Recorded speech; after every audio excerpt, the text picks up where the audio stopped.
Welcome back to the Pearls and Pearls podcast. I'm your host, Peta-Kay. I hope you're having a good start to the week. And if you're not, then I hope today's episode is going to add a little something to your day, to your week. Let's get into the episode. So summer is around the corner. We're now in June 2026, if you're listening to this in the future. We are already halfway into the year and summer is around the corner. And I know for some of us, we've been like, I'm trying to get my summer body. Well, summer is here. Well, we're not in the UK. It was here about 2 weeks ago. Summer has since left and we're now in rainy season. I was thinking about this episode and there was a number of things I wanted to talk about. But one of them was summer body. Let's talk about the summer body. I know that there's some people that are actively doing their 75-day hards. They're working on it. They're in the gym. They're doing the things because they're like, I need to get my summer body. And when I think about my journey with fitness, being comfortable in my body, my fitness journeys throughout the years, I think so many of us, we literally live in this hamster wheel of like, we're very much occasional fit people, as in our fitness goals always revolve around a specific event or an occasion. When I look back at the times when I've made the most progress in my fitness and in my health, has been when I've focused on making a lifestyle change versus just, I'm going to do this for this occasion. This wedding's coming up. I'm going to be a bridesmaid. I'm getting married. I've got a holiday. I think many of us, our motivations for being healthy or trying to lead healthier lives is basically just aesthetics. And I don't think there's anything particularly wrong with that to a certain extent. I do think there is a point where it can become very unhealthy, especially when your practices to getting the results that you want is not healthy at all. The whole idea is in the summer body, winter body. Like, let's be real. I feel like we've put a label for everything. Like, we really have a label for everything these days. But one thing I'm saying is the summer body I'm going to have, she's already here. This is the summer body, okay? I'm so happy that I've finally gotten back into my routine. And I was looking back at the last couple of months. I was looking back at my Fitbit and looking at my progress and where I'm at. And one thing I realized was that from October last year to now, I'd gained some weight, which was not in the plan. But all of that weight that I gained about 4 kilos, coincided with a life event that recently happened. And it made me realize, because I've made so much progress up until that point, but slowly the weight that I lost, I started to gain it back. And it was very gradual, very slow. But one thing I realized first and foremost is I am a routine girl. I need to be in a routine. If I'm out of my routine, forget it. It doesn't work for me. And I've come to accept that I'm a routine person. I need a routine. If I don't have a routine, I can't be productive and I can't get things done. And I've actually just began to accept that about myself. Last year in 2025, I did a lot of traveling. I traveled pretty much every other month almost of the year. I traveled to 6 different countries and that was amazing. And I love that for me. But that did not do me any favors with my fitness goals. And slowly but surely, I put the weight that I had lost because of the life changes I'd done, I'd gain it back slowly but surely. And then getting to the end of the year, having this unexpected life event come up. And that literally knocked me for 6. And naturally, again, I wasn't working out. I think there definitely was, I don't like to just say I was depressed if I wasn't, but really looking, there definitely was a point over the last 6 months where I definitely had a couple of weeks where there was some depression there. I literally just did not have the energy to do anything. And I've experienced depression, particularly when I was younger, but this was different. Thankfully, I'm not in that place anymore, but it's really been a journey. But I say all of this to say that it made me realize that sometimes it can just be the subtle things, the little things over time that add up, right? And it was those little things, those changes in my habits, not being as active, not going for my walks or eating later, not really being conscious of what I'm eating or how much I'm eating in relation to how active or inactive I'm being. And subtly, all of those things added up. And also, it's recognizing the changes as you age. I'm now in my 30s, and also recognizing the differences in my body, how certain foods may make me feel versus how it did previously, hormones, how I deal with stress. And I think all of these things are really important to know. I think sometimes we look at the things that we perceive as failures, or whether we haven't met a goal, or maybe you set a goal for yourself to get to a certain place, or I don't know, you've got this dream body that you're trying to build and you've not got there. But I think along the way, with all the failures and the mishaps, there's so much to learn. Like, even for me looking back, like, okay, where I started my fitness journey at, I'm almost back up to that weight. I'm not there yet. I'm like 4 kilos under my highest weight. But just seeing how subtly the weight came back on, just slowly but surely. It's not really the result I wanted, but there's a lot I've learned from that. I've learned what works for me, what doesn't work for me, and what's truly important for me to be able to maintain the results that I had. And that is routine. It's just setting certain boundaries for myself, which I had just not really thought about when I was going through the trenches. I was just trying to survive and get through the day to day.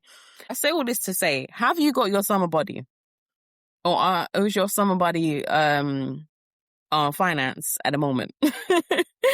But regardless, listen, this is the summer body. I want to talk today about insecurities. But one of the things I've hated for a long time, well, not hate, I'm exaggerating. One of the things I've not been as comfortable and secure in was my arms.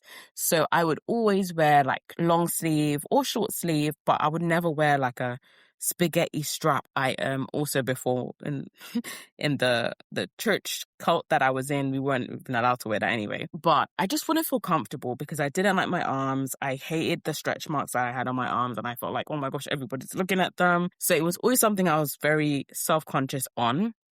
Even for me, my wedding day, I was proud of myself for wearing like a dress that was short sleeve.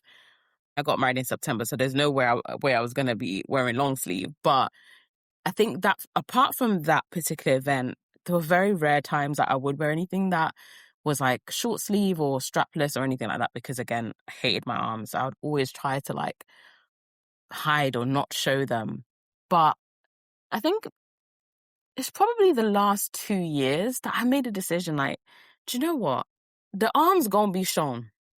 The arms are gonna be shown. I'm not gonna keep myself in this box. I'm not gonna allow my insecurity to dictate my life. And we can literally go through our whole lives a slave to our insecurities. And a lot of the times, you care more about that thing than anybody else does. Sometimes people will notice the things you're insecure about, but a lot of the times, nobody cares. And even if they do care, it's not going to kill you. So I've had to really challenge myself. And I'm saying this because I'm sure we all have insecurities. Everyone is insecure about something, whether it's a physical attribute or it's something internal, maybe the way that you speak, or you don't feel as confident in a certain area, it's a lack of knowledge in a certain area. We all have an insecurity in some facet. But if you have a physical insecurity, and as a result, maybe you're dreading the summer because you're like, oh, I ain't got my summer body. I don't feel comfortable. I think there is some positive aspects of body positivity in the sense of learning to love the skin you're in. I think one thing that I have began to accept over the years is that no matter where I am, whatever phase I am in life, I need to love myself there. Whether I'm completely happy with how I look or not, I've got to love myself there. It's very possible for you to love yourself while you're actively working on changing something about yourself. Since maybe about 18, I would say that I've really been quite a confident person, to be honest. I always try to big up myself. That's how I see it. And my friends will laugh, my mom will laugh, because one thing I'd always say is like, if I don't love myself, who's going to love me? But honestly, it's true. If you go through life hating yourself, beating yourself down, thinking that you are the ugliest duckling, even if people say that you are, you need to hype yourself up. You need to be your biggest hype man or woman. Because if you are someone who you're constantly chasing and seeking for the validation in other people, your confidence is always going to be dependent on someone else's compliment. And sometimes you're not going to get the compliments. Or you may even make a change, or maybe you wore a new shirt or a new item that you really liked, or you did a makeup in a certain way and you thought, oh, this looks good. But perhaps you didn't get any compliments. Does that mean you should stop doing that? No. I think sometimes that desire for human validation, which is natural, we all want to be validated.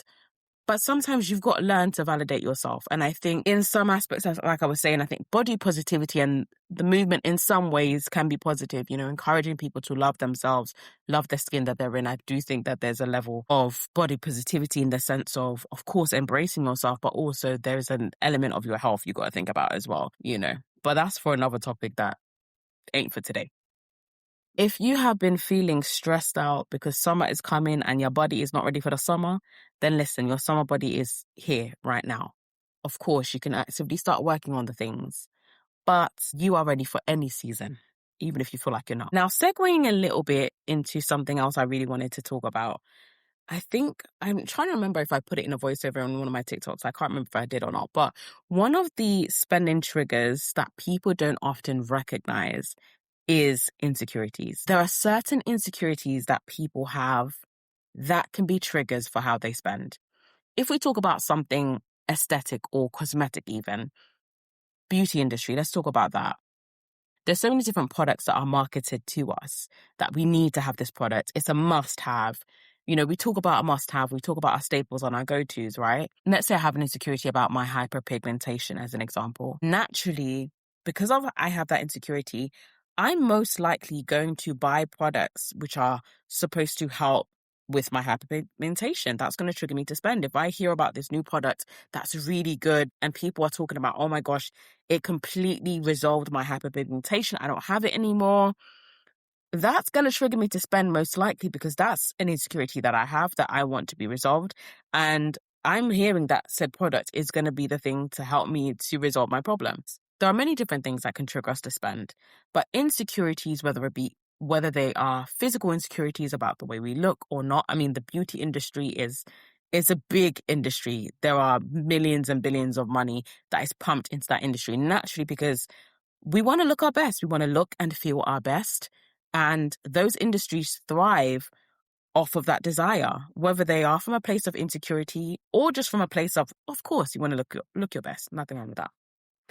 But there's also the lifestyle insecurity as well that sometimes people have that they don't realize they have. They have an insecurity about their lifestyle, or they want to be perceived a certain way. And as a result, it can cause you to spend in a certain way, whether that's how you spend your money on the activities that you do, the way that you dress, the brands that you wear, the lifestyle that you curate for yourself. And often that can be a trigger for how people spend. Now they don't really realize it's a trigger. I think most people have an idea at least about where their money's going, or if they don't know, that's a question you ask yourself all the time, where's my money going?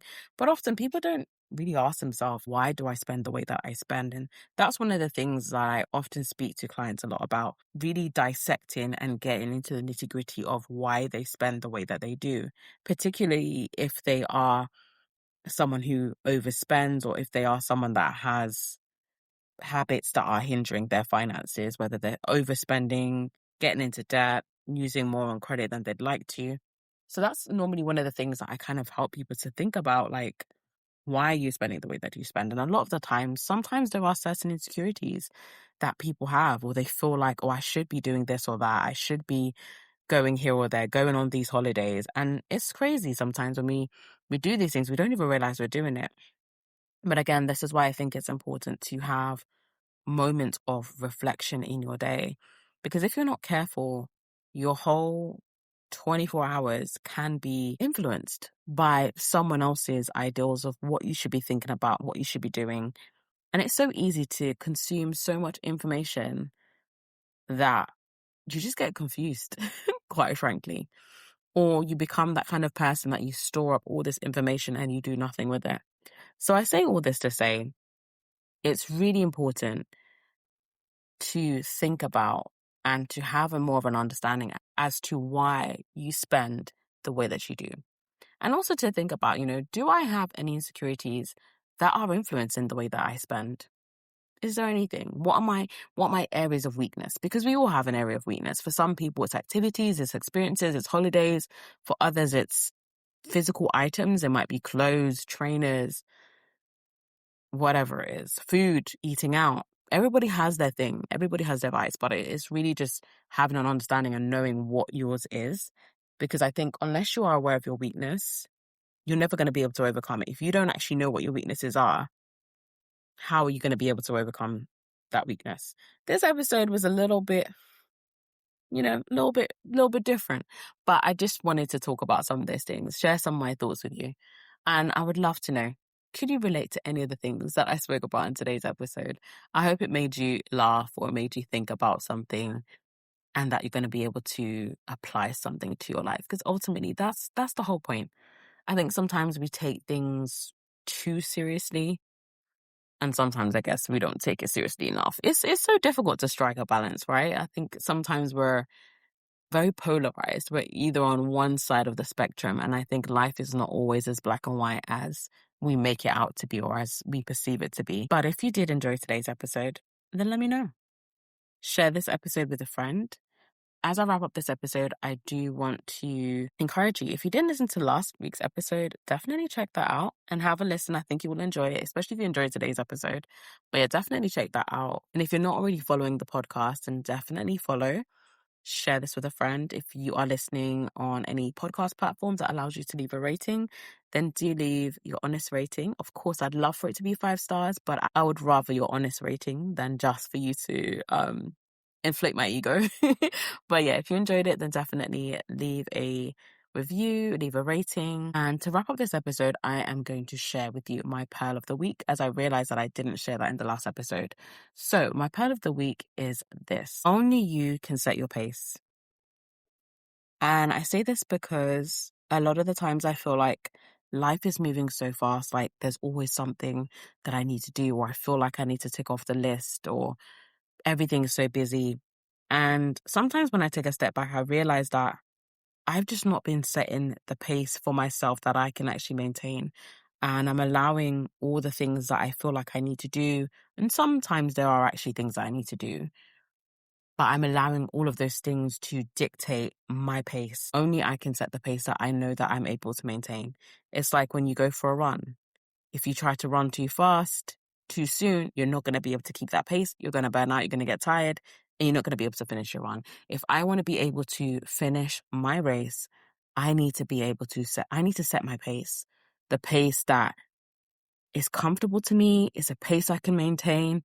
It's a pace that's not going to burn me out. And also recognizing when the pace that I'm going at is too fast. Also recognizing when the pace is too slow and it's time for me to get into the next gear and just to increase things a little bit more, push myself a little bit more.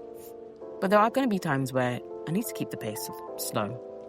It needs to be comfortable so that I can breathe, so that I can manage and navigate all the things I'm having to figure out. But yeah, that's my part of the week. Only you can set your pace.